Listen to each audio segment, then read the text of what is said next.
지금도 그게 뭐안 보이네. 항상. 그렇다 그래.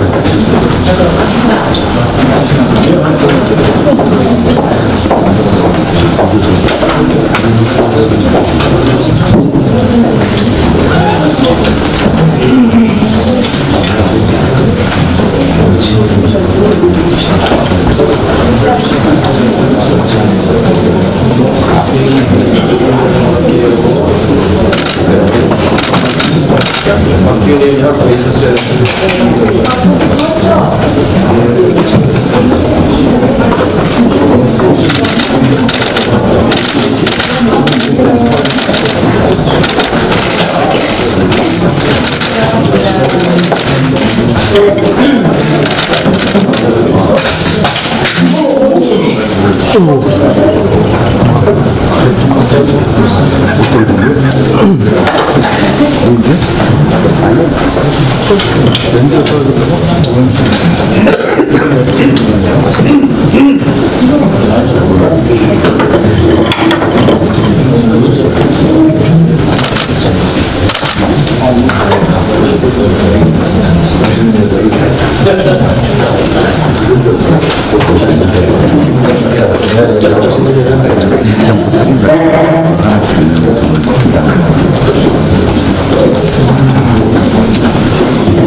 제62차 최고위원 회의 27차 국회의원 상임본 회의를 시작하겠습니다. 모두 자리에서 일어납니다.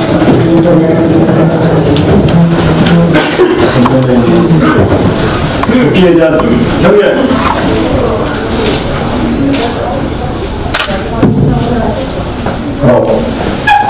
착수해 주십시오.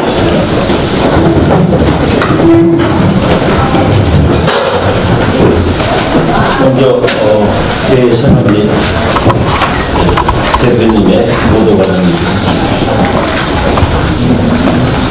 62차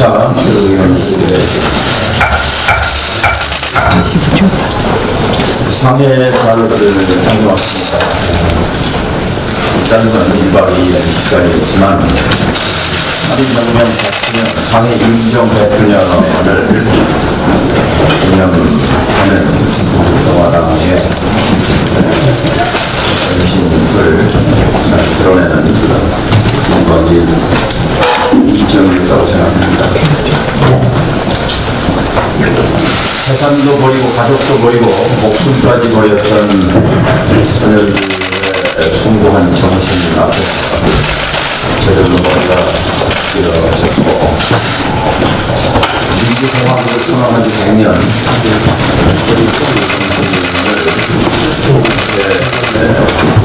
이어갈 것인지 숙연해지는 순간이 많았습니다.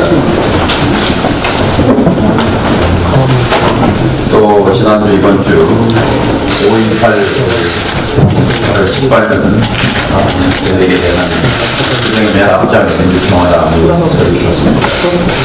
독립과 자유를 위해서 100년 전에 그들이 목숨을 던졌고 그리고 민주들이 선언했던 꿈꾸었던 민주공화국의 꿈을 짓밟은 그것이 다시 역사를 모독하고 민주공화국의 가치를 수호하고자 했던 5.18 희생영웅들을 참여한 일에 대해서 그 가치를 지키기 위해 앞장서는 것은 3.1혁명 100주년 대정신과 맞닿아 있다고 생각합니다. 일장기를 흔들던 세력이 아직 저희를 활보하고 큰 소리를 치는 이 기막힌 현실이 바로 5.18 모독으로 나타났다고 생각합니다. 독립운동가는 3대가 망하고 친일파는 3대가 흥한다는 이 역설을 이제는 청산해야 할 때가 됐다고. 태극기 부대의 상당수는 일장기를 흔들던 사람들의 후예입니다. 친일파들이 반공원 무기로 독립운동가들을 탄압하고 모욕을 주었던 의열단을 이끌고 가장 희생적으로 독립운동에 나섰던 독립지사 김원봉 선생은 친일파 고등경찰 노덕술에게 체포돼서 종로경찰서에서 3일간 모진 고문을 받고 통곡한 뒤에 월북했습니다.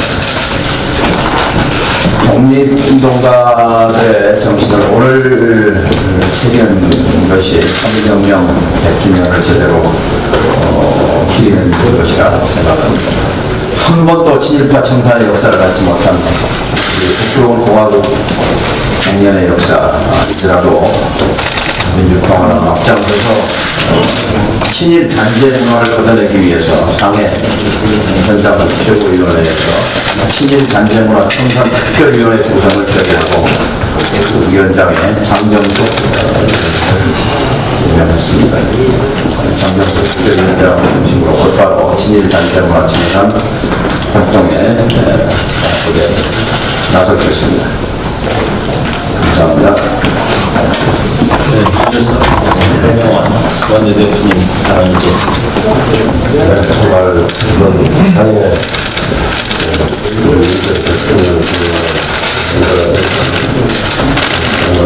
큰 의미가 있었다고 생각합니다.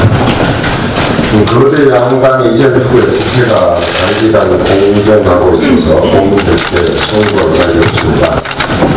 그런 책임질 여당은 국민 사회보다 자기 사람을 구하기에 몰두하고 있고 당연 한 축에 나는 것보다는 극우세력 중동을 이루며 반헌법, 반민주적인, 반역사적인 행태를 감싸느라 의미였습니다. 자영업자, 근로자들 모두들 힘들다고 하고 있는데 국회가 그 목소리를 내려하는 것은 죄악에 가깝습니다. 이걸 좀 합의안을 마련하기로 했던 선거제도 개혁은 물론 5.18 망인 3인방에 대한 징계안도 협의를 하고 있습니다.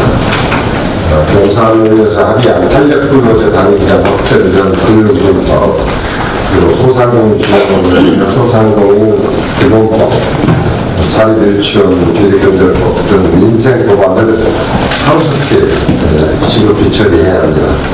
거대 양당은 정략적 이익에 매달려서 국회를 내팽개친 때는 고스란히 국민들의 몫이 될 수밖에 없기 때문입니다. 민생을 위한 국회는 존재 의의가 있기 때문에 바로 국회를 열어서 싸우더라도 국회 안에서 싸워야 할 것입니다. 이제 거대 양당은 정략적 관계를 떨쳐버리고 오히려 국회를 정상화 해줄 것을 강력하게 촉구를 합니다. 어제 정부 측에서 발표한 소득 양극화의 실사 참으로 우리 민주평화당이 주장했던 그대로의 실상이 드러났습니다. 현 정부 소득주도 성장 정책으로 저소득층만 고통받고 있는 것으로 확인이 된 것입니다. 5분위 소득은 10.4% 증가한 반면 1분위 소득은 17.7%나 감소해 15년 만에 가장 간격이 커졌습니다. 이번 조사에서 소득 수준이 낮은 고령 가구가 늘고 임시 미령직, 고용이 없는 자영업자 등 취약계층의 고용 부진이 드러졌습니다. 정부는 소득 양극화를 낙파시키고 잘못된 경제정책을 하루빨리 수정해야 합니다. 아무리 좋은 경제 이론도 현실에 맞지 않는 공갈 의미를 명심해야 할 것입니다. 더 큰 사태가 번져서 우리 경제가 나라로 떨어지기 전에 사회 통합 차원에서 경제 정책의 대전환을 있을 것을 촉구합니다.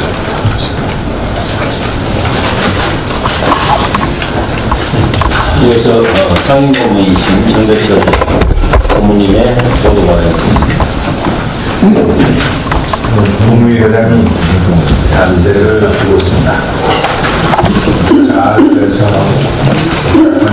그리고 한반도의 평화, 남아의 평화, 세계 평화에 기여하게 수 있기를 기원합니다. 그런데 최근에 트럼프 대통령의 발언을 보면서 몇 가지 우려스러운 점이 있어서 말씀드립니다. 핵실험이 없는 한 서두르지 않겠다 그러는데 그 말씀은 비핵화라기보다는 핵동결, 핵실험 안 하면 또 그걸 항상 주장하는 미국인의 안보, 미국인의 안전만 최우하면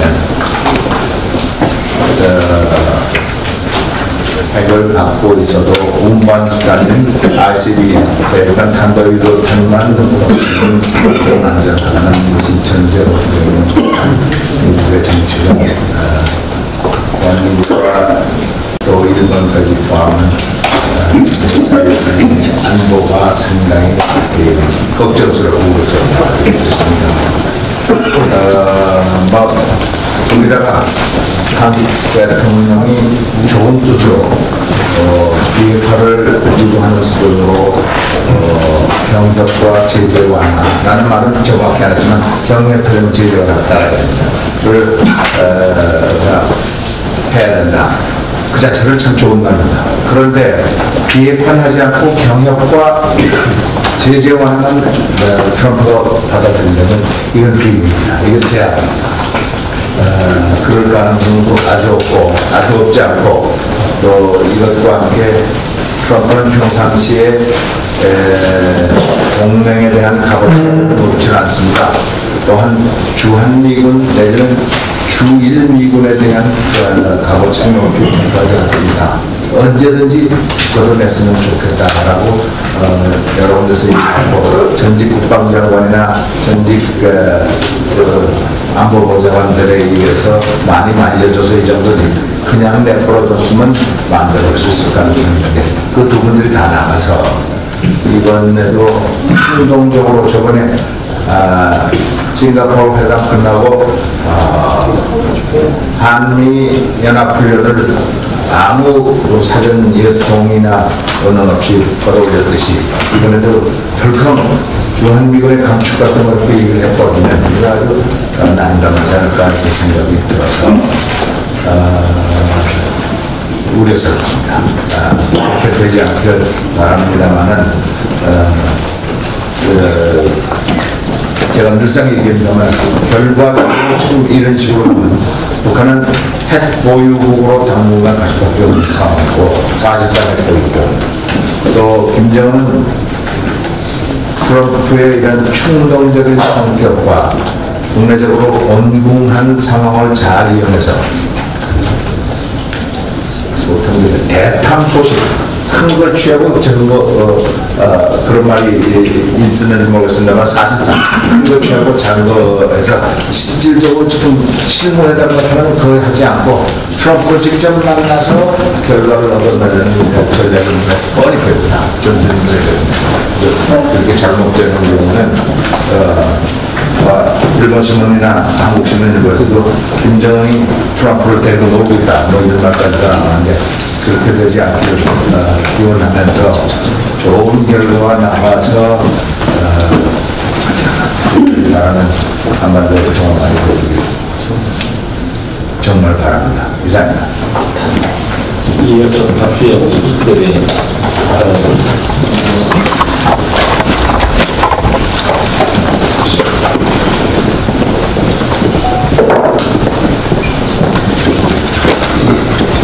예, 격차가 역대 이래로 가장 악화되었습니다. 일자리 정책이라면서 기존의 기업과 취업자에게만 초점을 맞추니 양극화가 더 악화될 수밖에 없습니다. 당장 정부는 목표를 양극화 해소로 바꿔야 합니다. 가계 동향 조사 결과 작년 4분기 소득 격차가 통계 작성 후 가장 크게 벌어진 것으로 나타났습니다. 정부는 긴급 관계 장관 회의를 열어서 대책을 논의했다고 합니다. 문재인 정부 들어서 소득 격차가 줄어들기는커녕 더욱 악화되는 이유를 정부는 모른 척해서는 안 됩니다. 정부는 일자리 정책이라면서 기존의 산업과 기업과 취업자에 대한 지원을 하였습니다. 하지만 낙후 지역은 지원받을 산업도 기업도 신규 취업자도 없습니다. 정부는 일자리를 유지하기 위한 보육책이라며 기존의 산업지역 공장은 세금을 퍼부어 살리고 낙후 지역의 공장은 폐쇄하는 정책을 취했습니다. 낙후 지역을 배려하기 위한 예타 면제에서도 낙후 지역은 오히려 소외되었습니다. 지역 격차가 양극화의 대부분을 차지하는 현실에서 지역 격차를 무시하고 양극화를 해소할 수는 없습니다. 신규 채용을 할 수 없거나 법인세 내 형편도 되지 않는 어려운 기업들은 오히려 혜택 대상에서 제외되었습니다. 실업자와 취준생도 소외되었습니다. 정부의 정책 목표에서 양극화 해소는 사라지고 일자리 정책이 그 자리를 차지하였는데 터무니없이 대기업과 산업지역 지원 정책으로 바뀌어버리고 말았습니다. 어줍지 않은 일자리 정책은 양극화를 심화시킬 뿐입니다. 더불어민주당이 야당일 때는 정부의 힘있는 곳에 몰아주기식 정책에 반대해서 그나마 양극화를 어느 정도 막아냈는데 더불어민주당이 여당이 되니 자유한국당과 짬짬이가 되어서 정부 정책을 밀어붙여서 양극화가 더욱 심화되고 있다는 신랄한 비판에 귀를 기울여야 합니다. 문재인 정부가 또다시 좌측 깜빡이를 켜고 우회전해서 좌초하는 우를 범하지 않으려면 모든 정책 목표를 일자리 확대도 아닌 복지 확대도 아닌 양극화 해소에 맞춰야 합니다. 어줍지 않은 일자리 정책을 버리고 정부는 양극화 해소나 제대로 하십시오. 네, 이어서 정책연구원의 부위원장이신 정영수 의원님의 발언이겠습니다. 네, 안녕하십니까. 조금 아까 정동영 대표님께서 민주평화당 일제잔재문화청산특별위원회 위원장을 맡게 된 장경수에 대해서 소개하셨습니다. 지난 20일 우리 민주평화당 일제잔재문화청산특별위원회 위원장을 맡게 된 장경수 의원입니다. 3.1운동과 임시정부 수립 6주년을 앞두고 일제 잔재문화청산투기위원장이라는 조직을 맡게 돼서 아주 굉장히 무거운 책임감을 느낍니다. 우리는 오늘 조선이 독립한 나라이며 조선인이 이 나라의 주인임을 선언한다. 3.1 독립선언서의 첫 문장입니다. 그러나 이 선언 이후에 100년이 지난 오늘 과연 우리가 온전히 이 나라의 주인임을 말할 수 있는가? 성찰이 필요한 때라고 생각합니다. 일제의 직접 지배는 35년간이었지만 우리 곁에는 여전히 일제의 잔재가 유무형으로 스며들어 도처에 남아있고 과거사 역시 제대로 청산하지 못하고 있습니다. 특히 일본이 우리 민족의 얼과 혼을 완전히 끊어버리기 위해서 자행한 민족 말살 정책은 아직도 우리 무의식에 기생하면서 민족의 정신과 역사, 문화의식에 많은 악영향을 미치고 있습니다. 이러한 때에 3.1운동과 임시정부 수립 100주년을 맞아 민주평화당 일제잔재문화청산특별위원회가 우리 사회에 여전히 남아있는 일제 제도, 의뢰, 용어, 관행 등 문화적 잔재를 청산하여 우리의 역사와 정신을 바로 세우겠습니다. 일본의 주권 침탈과 제국주의에 맞서 자유와 평화의 정신을 외친 선조들의 뜻을 이어서 우리 사회 곳곳에 남아있는 시민의 상처를 치유하고 민족의 혼을 되살려서 평화의 한반도 시대를 만들어가는데 민주평화당이 앞장서겠습니다. 앞으로 진행될 일제잔재문화청산특별위원회 활동에 많은 관심과 기대 부탁드리겠습니다.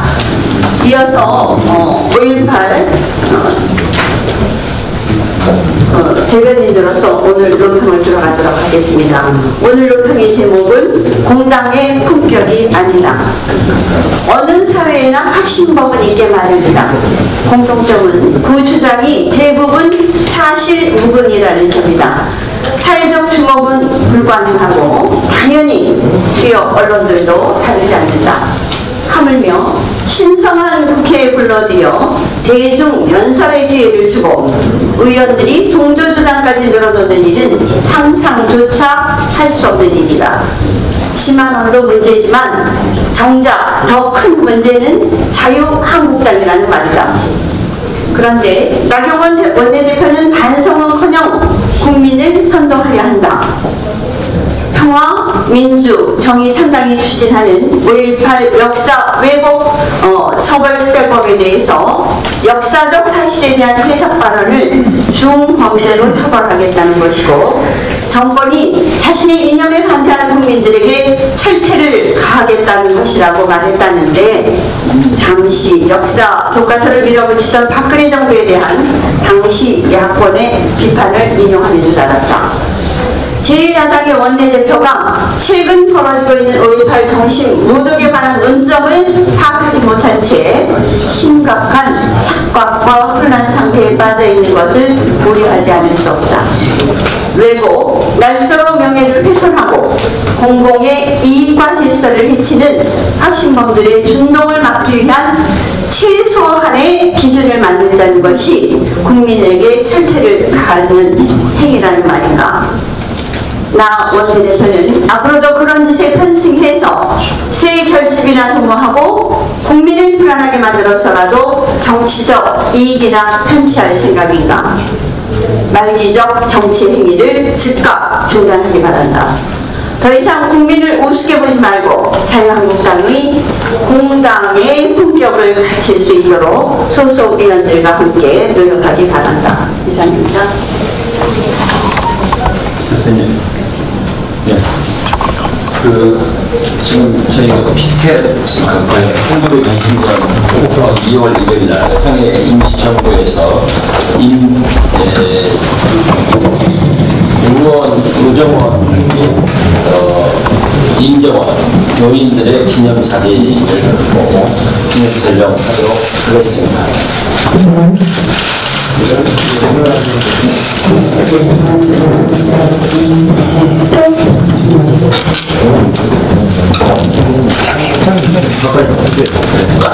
참고로 이 사진 설명을 좀 드리면, 이번에 사회 인정 방문 때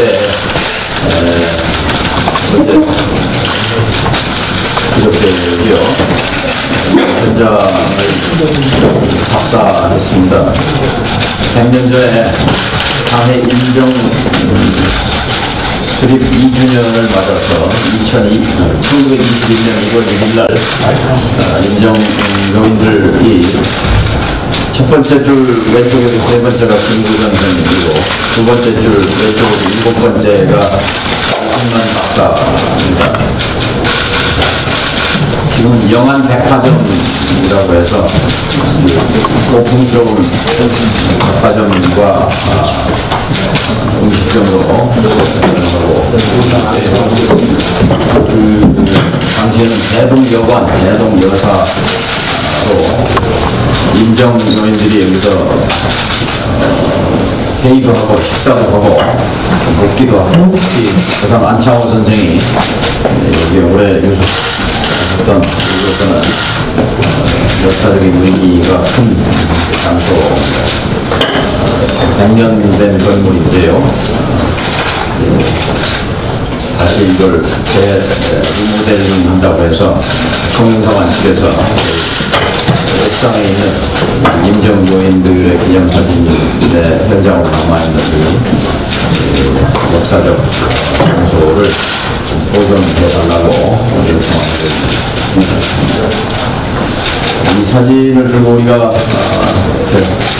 다시 나를 상기하는 것은 금방 장정숙 대표위원장이 말씀하셨듯이 5월 정신은 민정 정신과 맞닿아 있습니다. 윤봉길 의사가 자신의 목숨을 던져서 상해 항구공에서 일본 군부를 직살했던 그 꿈이, 조국의 독립과 자유의 꿈이 민주공화국을 짓밟은 신군부에 맞서서 목숨을 던졌던 전남도청을 사수했던 마지막 날 밤 목숨을 던지기로 결의했던 윤상훈 열사장 5.18의 영령들의 정신과 맞닿아 있다고 생각합니다. 내일 광화문에서 열리는 내일 오후 2시에 5.18 가치 수호 투쟁 대회에 민주평화당은 전당적으로 이렇게 참여할 것을 드리겠습니다.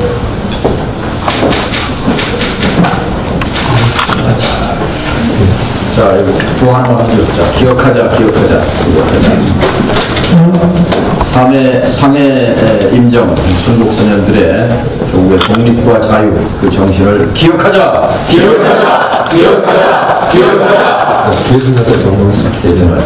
계승하자.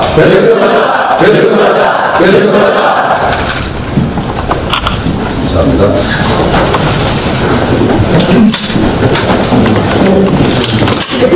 제공회의 전화를 위해서